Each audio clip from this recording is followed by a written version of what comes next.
Okay, I'm gonna finish up with some fictional cities. First Okay. up, we got some megalopolises. That's a bit hard to say. Can you say it? Megalopolises. Yeah. No, it's pretty fun when you get it the right, though, isn't it? Oh, yeah. It's like a challenge. Yeah, that's right.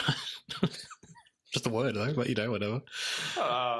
Take what you can get. Yeah, It's all the little victories. I love your positivity, Dylan. Yeah. So LA and Blade Runner is kind of depicted as a huge one. Megalopolis. Yeah, basically. I don't know how far it extends to. Well, not to Las Vegas if you watch the second one, but pretty far out, doesn't it? Yeah, it is pretty big, but it's more, yeah, as you said, around it's like pretty much nothing. Yeah, they haven't got much choice potentially in that world. Yeah. I really want to watch 2049 again. I really liked that movie. Yeah, I only saw it once at the movies, but it's really good. Yeah, it stayed with me. Some movies I've seen, lots of times and I don't really remember them that well, but this one I'm like, yeah, nice. Yeah. No, it was amazing. The other, probably most famous megalopolis in fiction is Mega City 1 from Judge Dredd. Yeah. Which I don't know much about Judge Dredd, and I've not seen the movies. So give me a bit of a background if you can. I actually haven't seen them either. Okay, very good. Well, I only know like the memes from the Stallone one. Yeah, okay. Like, I am the law. Yeah, that sort of thing. Was that Arnold there with you again doing that, or? It was my Stallone, but I wasn't good. What does Arnold think of that?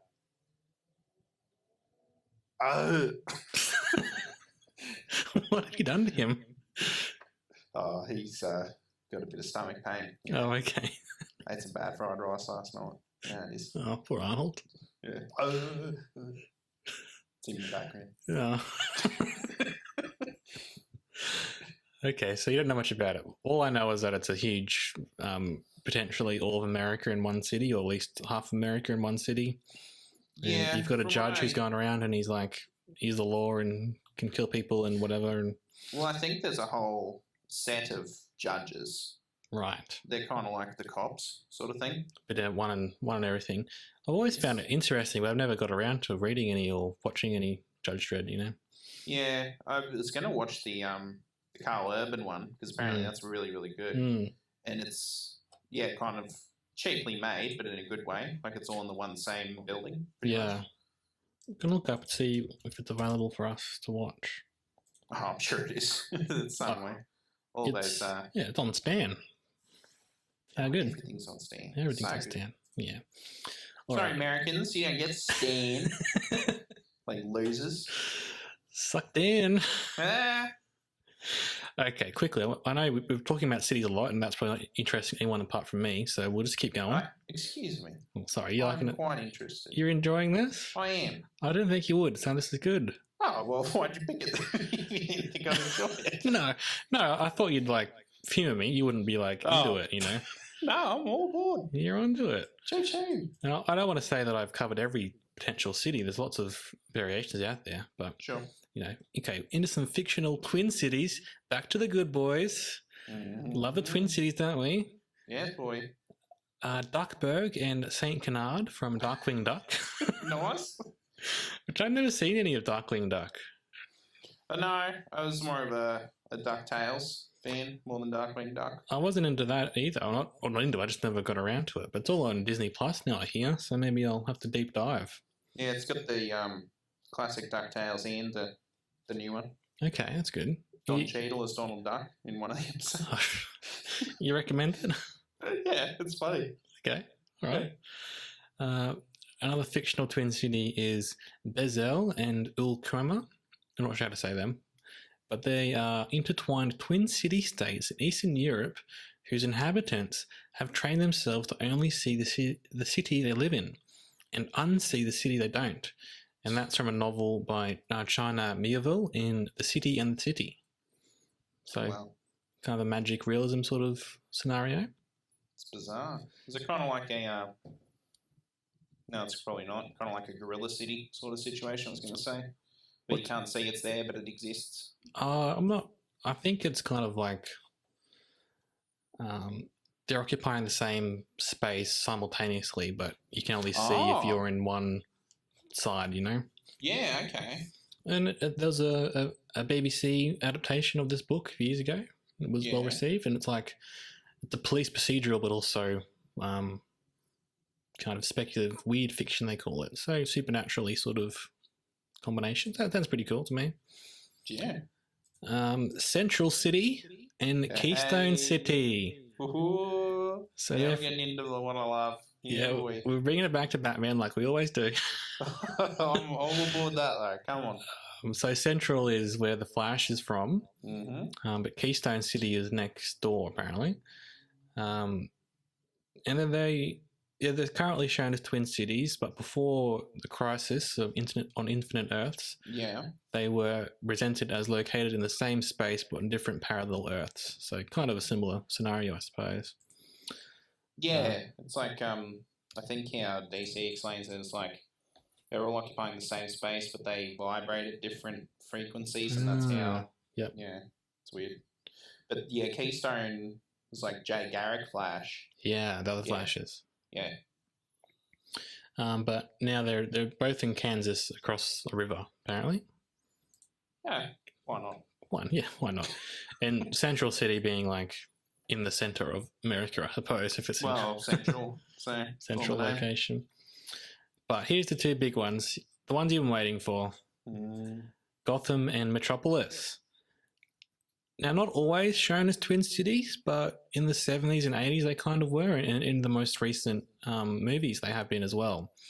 Oh, really? I didn't know they were apart from the movies. That's interesting. Yeah, in the 70s and 80s DC comics, they were across a large bay. And it's sometimes identified as Delaware Bay because, as I'm going to say, apparently Gotham's in Delaware. Yeah, apparently. People say that. My issue with Metropolis and Gotham being twin cities in any continuity, Superman can handle both. Like, it's a good point. Batman, what are you doing? Like, at least I can plausibly believe if they're on other sides of the country, like it's just a bit of a hassle for Superman. But if it's across a bay, if there's a huge bridge, like some continuities show, if you can get there in 10 seconds, he's probably going to be. Yeah, it's a good point. So a bit of history of Gotham, just quickly. So Gotham was previously a nickname for New York City. They used to call it in real life. Yeah. Oh, okay. Washington Irving first attached it to New York in November 11, 1807 edition of the Salmagundi, a periodical which lampooned New York culture and politics. Oh. He took the name of Gotham from Nottinghamshire, where there's also a town called Gotham. And I'll tell you what Wikipedia says. It's a place inhabited, according to folklore, by fools. Fits the bill. and as it happens with our Gotham of Batman, there's a lot of fools going on there. Yeah, it's like kind of widely regarded as the shithole of the DC universe. It is, but they're weirdly proud of it, aren't they? People who live there, they love Gotham. And Batman's always trying to clean it up, but yeah, it is kind of seen as a almost unsavable, irredeemable, maybe I should say. Yeah, fight a losing battle. Yeah. Yeah. There was some bit of weirdness with that folklore of fools idea of Gotham in Nottinghamshire. Some people say it's because there are lots of idiots there, like, actual people who are mentally handicapped, idiots of like, like that's how they wouldn't have been referred to in the time, is what I'm trying to say. Yes. But also there are some people saying that the government of the time, like whatever it was, 1600s or earlier or later, were trying to build a highway or big structure through the city. Yeah. And so the people of the city pretended to be mad. And so they would scare off other people. Genius. It's pretty good. And apparently they have in kind of more recent times, they've mentioned Gotham from Nottinghamshire in the DC comics. They've kind of mentioned that there is another Gotham out there. But so it's come full circle. Full circle. Yeah, nice. So yeah, they say, or I might have said before that Gotham was in Delaware. I meant Metropolis in Delaware, apparently, because apparently Gotham is in New Jersey, supposedly. Oh, okay. Some storylines have it in Connecticut. Others it's just in New York. But yeah, it's kind of wherever it needs to be. Wherever it needs to be, and also DC's funny in the fact they still have New York around. They still have Boston and other places that still exist. So yeah, well, it's not. It's a stand-in for those places, but also those places still exist. So it's kind of funny, isn't it? Yeah, like definitely in the Schumacher movies, like Batman Forever, like Statue of Liberty there. Yeah, so crashes into. Some things you like what you're probably aware of, but I'll say it for the listeners. The Waynes, the Cobblepots, and the Elliots were the founding fathers of Gotham. Yes. Pretty cool. For people that don't know, Cobblepot, Penguin. Yep. Yeah. Elliot becomes kind of a rival / friend of Bruce Wayne. Yeah. Yeah. He going up to his forefathers as well. Yeah, there are some spooky occult origins of Gotham. Court of Owls, is that what you're referring to? Yeah, and also apparently when it founded there was like a demon living underneath it or something. So who knows? Who knows, Dylan? It's madness. Famously, an earthquake cut Gotham off from America in the 90s. What? I haven't heard this. Was it an earthquake or was it Bane with his, you know, didn't he kind of like in the movies he destroyed the bridges and stuff? Yeah, I don't know. I thought you meant like he just punched the ground.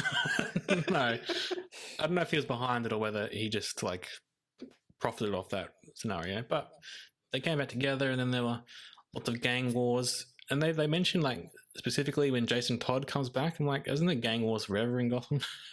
I don't know. Yeah. And people like to say that Metropolis is New York in daytime, Gotham City is New York at night.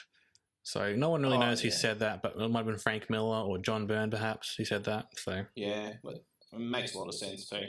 It does make sense, and especially in the movies where Gotham is usually shown at nighttime.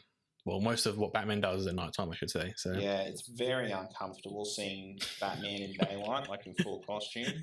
I think the only time we see that is in Dark Knight Rises, when he goes to fight Bane with the police officer army and Bane's army. Pretty much, yeah. Gross. I don't see Batman in daylight. It's not okay. But he's rising out of the darkness into the light. Yes, but yeah, I know. The costume doesn't lend to it. At least Adam West, because that's all primarily actually daytime. True. But that costume lends to it, and so does that tone of the series. It does. I guess also any big city in America is kind of somewhat Gotham-like. So Chicago and Pittsburgh have also been filmed there, and some of the Chicagoan aspects of crime and gangsters, that sort of thing, is also Gotham-like. Yeah, but Batman Begins is Chicago-ish. Yeah, definitely. We mentioned this last week a bit, didn't we, about the different film representations of Gotham, and I don't know. I think they're all kind of cool, but they're all... except for Batman '89, where it's just the one street over and over again. It is in Batman Returns, where it is pretty much just that main that central square, the Christmas tree, soundstage. Yeah. But they tried. They made it distinct, and that I think some of those ideas are better represented in the animated series, aren't they? Yeah, well, the animated series is kind of a noir sort of city. Yeah. Love it. And we mentioned last week again, just briefly, the comic, the video game versions are pretty cool as well. Yeah, they really lean into the Gothic architecture and that sort of thing. Yeah. Okay, moving to Metropolis. Yeah. As mentioned, apparently it's in Delaware. Okay. Weird. And I think I've read somewhere online that in the DC world, America is 20% bigger. Maybe the whole world is. And so there's more land mass. So it's okay to have a metropolis in Delaware because Delaware's bigger and everything's bigger, I think is the idea. I don't think you can have both. Just do either fictional cities or real cities. Yeah, fair enough. Marvel's doing the real cities. DC just do fictional. Come on. Yep. I don't mind that. Yeah. So there's been differing locations over the years, though. So sometimes it's not always in Delaware, and it's not even a thing that it's in Delaware. Really, it's just like sometimes there's a map and it's kind of in Delaware. You know what I mean? Yeah, around that area. Yeah. So, sure. and then as I said, sometimes it's a twin city to Gotham, so it can't really be in Delaware and in New Jersey if that's the case. No. It's apparently, unlike the Big Apple, it's called the Big Apricot. Sure. Wait, Metropolis? Apparently. Yeah, I guess. Yeah. Superman is partial to the Metropolis Monarchs baseball team, but there's also the Metropolis Meteors. Thought he would have been I suppose Smallville probably wouldn't have its own national football team. No, probably not. Yeah, it's small. Yeah, but fair enough if he's got his team. I guess that's like a Yankees. What's the other one baseball team in New York called? Mets. The Mets. Yeah, that's it. I guess that's a reference. Pretty much everything I read about Metropolis was just like, think of something in New York. There's a Metropolis version of it. So there's 6 boroughs apparently, and there's a statue. there's a big Central Park area. So yeah, if you think of New York, it's Metropolis essentially. Yeah, it's like a much nicer, cleaner version of New York. It's the best version of it. Yeah, it could possibly be. It's New York. If it had a man that could fly around and stop every crime, he could. Yeah. Good on him. Yeah. And it does survive on into the 30th and 31st centuries with the old Legion of Superheroes, which is good. It's good to know that and I think it even becomes a bit of a megalopolis. So it's good to know. I miss you, man, do I miss you? I miss you, man, I miss you, I miss you.